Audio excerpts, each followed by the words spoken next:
Professor ইউনূসের ১.৫ বছরে এই দেশটাকে মবের দেশ হিসেবে প্রতিষ্ঠিত করা হয়েছিল, এই সত্য আমরা জানি। এমনকি আদালতে পর্যন্ত মব তৈরি করে বিচারকদের হেনস্থা করার দৃশ্যও আমরা দেখেছি। আদালত সব থেকে নিরাপদ জায়গা, সেখানে আদালত চত্বরে মব করে আসামিদেরকে শারীরিকভাবে লাঞ্ছিত করা, ডিম ছোড়া, কিল ঘুষি মারা, আক্রমণ করা, এই ঘটনাগুলো দেখেছি। আদালত চত্বরে নিহত হওয়ার ঘটনাও দেখেছি। এই মবের থেকে আমরা অবসান চেয়েছিলাম, কিন্তু মব এখনও থেমেছে কি না সেই প্রশ্ন উঠেছে এই কারণেই যে আমরা দুদিন আগেই দেখেছি শাহবাগ থানায় ডাকসু নেতাদের উপরে ছাত্রদল আক্রমণ করেছে এরকম অভিযোগ, এবং অভিযোগের প্রেক্ষিতে ওই মোসাদ্দেক এবং জুবায়ের ২ নেতা আজকে আবার শাহবাগ থানায় গিয়েছেন মামলা করতে। তার মামলা শেষ পর্যন্ত নেওয়া হচ্ছে কি না এই আপডেট তথ্যটা, এই ভিডিওটা যখন করছি তখন পর্যন্ত আমাদের কাছে নেই।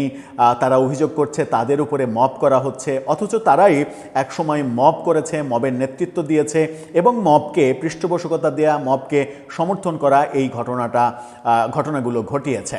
এবং অনেকে বলেন যে ইঁটটি মারলে পাটকেলটি খেতে হয়, সেটা এখন তাদের পরিণতি হচ্ছে। কিন্তু আমরা সেভাবে নেগেটিভলি বলতে চাই না, কোনোভাবেই মব প্রত্যাশিত নয় এবং সমর্থনযোগ্য নয়।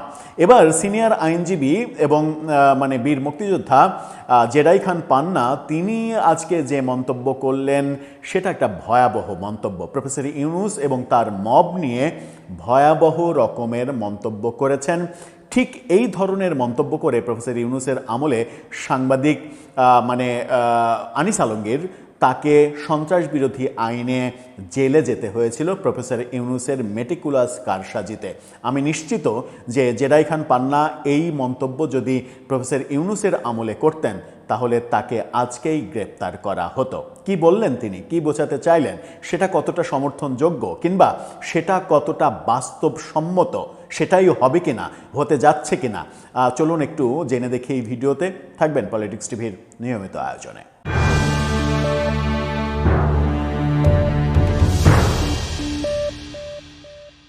দর্শক, বলছিলাম বীর মুক্তিযোদ্ধা সিনিয়র আইনজীবী জেরাই খান পান্নার কথা।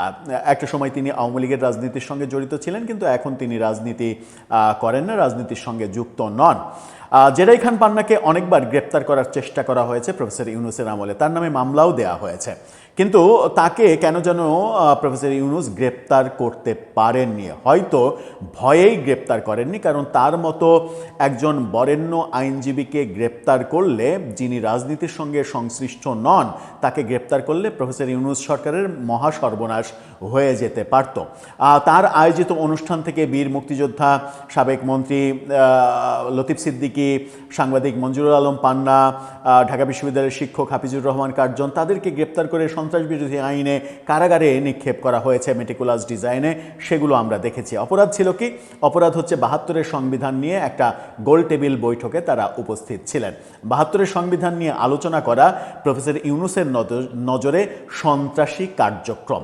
এভাবেই তিনি এবং তার চেলাপেলা দিয়ে ৭২-এর সংবিধান ছুঁড়ে ফেলার বন্দোবস্ত করতে চেয়েছিলেন, কিন্তু ওই মেটিকুলাস আলিরিয়াজকে এনেও তার শেষ রক্ষা হয়নি এবং তিনি সেটা করতে পারেননি, এবং শেষ পর্যন্ত বিএনপিকে তারা বাগে নিতে পারেনি, রাজি করাতে পারেনি, যার ফলাফল আমরা দেখছি যে গণভোটের মেটিকুলাস ডিজাইন, সংবিধান বিরোধী ডিজাইন করেও শেষ পর্যন্ত সেটা তারা ধোপে টেকাতে পারেনি।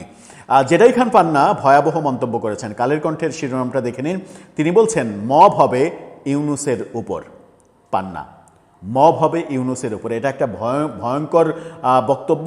এই বক্তব্যকে আপনি বক্তব্যের ডেসক্রিপশন শোনার আগেই এই বক্তব্যকে সাধারণভাবে সমর্থনযোগ্য নয় বলেই মনে করবেন। ব্যক্তিগতভাবে আমিও মনে করি যে স্বাভাবিকভাবে এই বক্তব্য সমর্থনযোগ্য নয়, কারণ প্রফেসর ইউনূস যত বড় অপরাধী হন না কেন, কেউ আইন হাতে তুলে নিয়ে তাকে আক্রমণ করুক, এটা কোনোভাবেই গণতন্ত্রের সৌন্দর্য নয়, এটা কেউ প্রত্যাশা করতে পারে না। কিন্তু জেরাই খান পান্না কি সেটা প্রত্যাশা করছেন কিংবা সেটাকে উস্কে দিচ্ছেন?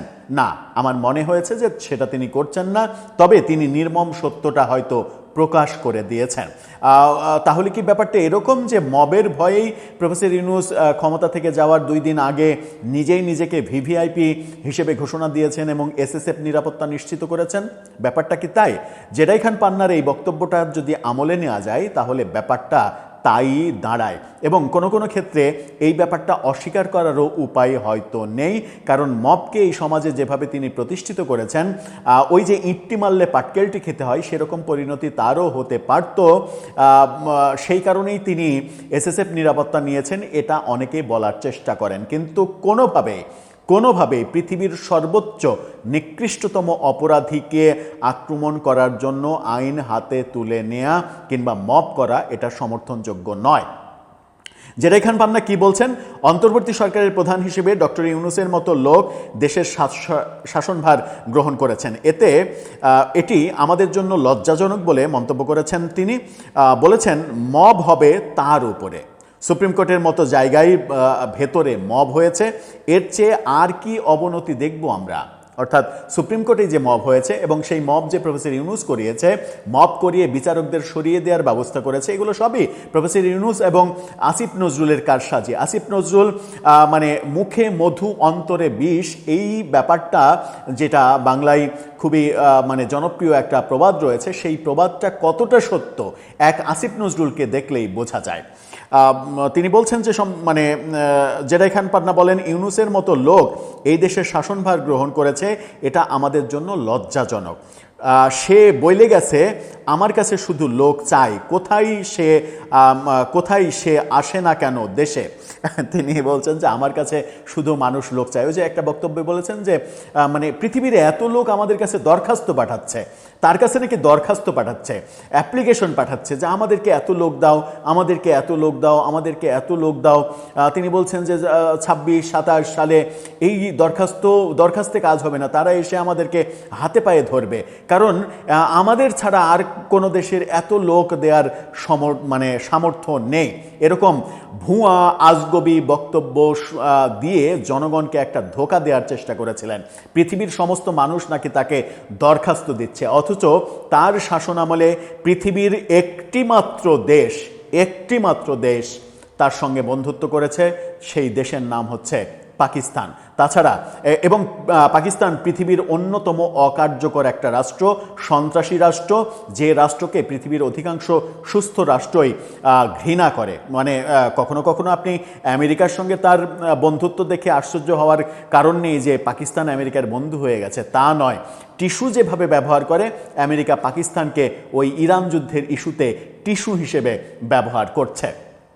সেই পাকিস্তানের সঙ্গে সম্পর্ক তৈরি করা এবং পাকিস্তানি জঙ্গি বাহিনীর সঙ্গে বাংলাদেশের জঙ্গি বাহিনীর একটা মানে লেনদেন তৈরি করা ছাড়া প্রফেসর ইউনূস কিছুই করতে পারেনি, যার ফলাফল এখন দেখছি যে বিভিন্ন বাহিনী বিভিন্ন জায়গা থেকে জঙ্গি উৎপাদন হচ্ছে, পাকিস্তানের টিটিপির সঙ্গে জঙ্গি কানেকশন তৈরি করছে, অনেককে অ্যারেস্ট করা হয়েছে, বাংলাদেশের বহু স্থাপনায় আক্রমণের হামলা ব্যাপারে পুলিশের গোপন নথিতে উদ্বেগ প্রকাশ করা হচ্ছে। এই ব্যাপারগুলো আমরা দেখছি, যেগুলো সবই প্রফেসর ইউনূসের 1.5 বছরের শাসনকালের একটা পরিণতি, যে পরিণতিটা আমরা ভোগ করছি। অথচ তিনি স্বপ্ন দেখিয়ে গেছেন পৃথিবীর সব দেশ নাকি তাকে দরখাস্ত পাঠাচ্ছে, মানে পৃথিবীর সব দেশের তিনি হেডমাস্টার, তিনি প্রিন্সিপাল, তার কাছে সবাই দরখাস্ত পাঠাচ্ছে যে অধীনের বিনীত নিবেদন এই যে তুমি আমাদেরকে এই 50,000 মানুষ দিয়ে সহযোগিতা করো, এই 1 লাখ মানুষ দিয়ে সহযোগিতা করো, তার বিনিময়ে তোমাকে আমি বিলিয়ন বিলিয়ন ডলার দেব। এরকম অদ্ভুত আজগবি গাঁজাখড়ি গল্প শুনিয়ে গেছেন শুধু তিনি, আর দেশটাকে মবের দেশ হিসেবে প্রতিষ্ঠিত করে গেছেন। ওই কারণে শেষবেলায় তিনি বলছেন মব হবে ওর ওপরে যদি হয়, মানে মব যদি হয় এখন সেটা ওর ওপরে হবে যদি হয়। আমি কোনোভাবেই এই বক্তব্যকে সমর্থন করতে চাই না, কারণ এই বক্তব্যের মাধ্যমে কেউ যদি উস্কানি ফিল করে, মানে জেরাই খান পান্নার এই বক্তব্যের মাধ্যমে, সেটা খুবই খারাপ একটা ব্যাপার হবে। জেরাই খান পান্নার মতো একজন ব্যক্তি, এত সম্মানিত একজন ব্যক্তি বলছেন তাহলে প্রফেসর ইউনূসের ওপরে মব করাই যায় না, কোনোভাবেই এটা সমর্থনযোগ্য নয়। প্রফেসর ইউনূস যদি এই দেশের কোনো ক্ষতি করে থাকেন, যদি কোনো অপরাধ করে থাকেন, দেশের অর্থনৈতিক অবস্থা যদি শেষ করে থাকেন, দেশকে শোষণ করে নিজের আখের যদি গুছিয়ে নিয়ে থাকেন, অবৈধভাবে নিজের প্রতিষ্ঠানগুলোকে লাইসেন্স দিয়ে টেন্ডার দিয়ে নিজের ক্ষমতার অপপ্রয়োগ করে থাকেন, তাহলে তার বিচার কোনো না কোনো একদিন হবে, সেটা বিচারিক প্রক্রিয়ায়, কিন্তু কোনোভাবেই তার শিখিয়ে যাওয়া ওই আইন হাতে তুলে নিয়ে মব করার প্রক্রিয়ায় নয়। সে যত বড় অপরাধী হোক না কেন, সে তার নাম প্রফেসর ইউনূস হোক, তার নাম আসিফ নজরুল হোক, কিংবা তার নাম যাই হোক না কেন, কোনোভাবেই এটা সমর্থনযোগ্য নয়। অবশ্য আমার এই তার বক্তব্য শুনে মানে শিরোনাম শুনে মনে হতে পারে যে তিনি হয়তো ইনডাইরেক্টলি বলছেন প্রফেসর ইউনূসের উপরে মব করো, কিন্তু তার পুরো বক্তব্য শুনে মনে হয়েছে তিনি ক্ষোভ থেকে, খেদ থেকে তিনি এই কথাটা বলেছেন এবং এক ধরনের আশঙ্কা প্রকাশ করেছেন যে তিনি যা করেছেন, মানে প্রফেসর ইউনূস যা করেছেন, তার পাল্টা যদি কিছু হয় তাহলে সেটা তার উপরে গিয়েই গড়াবে। কিন্তু কোনোদিনই সেটা তার উপরে গিয়ে গড়াক এটা আমরা কামনা করতে পারি না, কারণ কোনো মানুষ, একমাত্র মানে জানোয়াররাও সম্ভবত এভাবে এত বেশি প্রতিহিংসা পরায়ণ হয় না যতটা প্রতিহিংসা পরায়ণ প্রফেসর ইউনূসকে আমরা হতে দেখেছি। তার প্রতিদানে অন্য কেউ প্রতিহিংসা পরায়ণ হোক, এই কামনা সুস্থ মানুষ হিসেবে আমরা কোনোভাবেই করতে পারি না। দর্শক, আপনার মতামত জানিয়ে এ ব্যাপারে লিখতে পারেন আমাদের কমেন্ট বক্সে।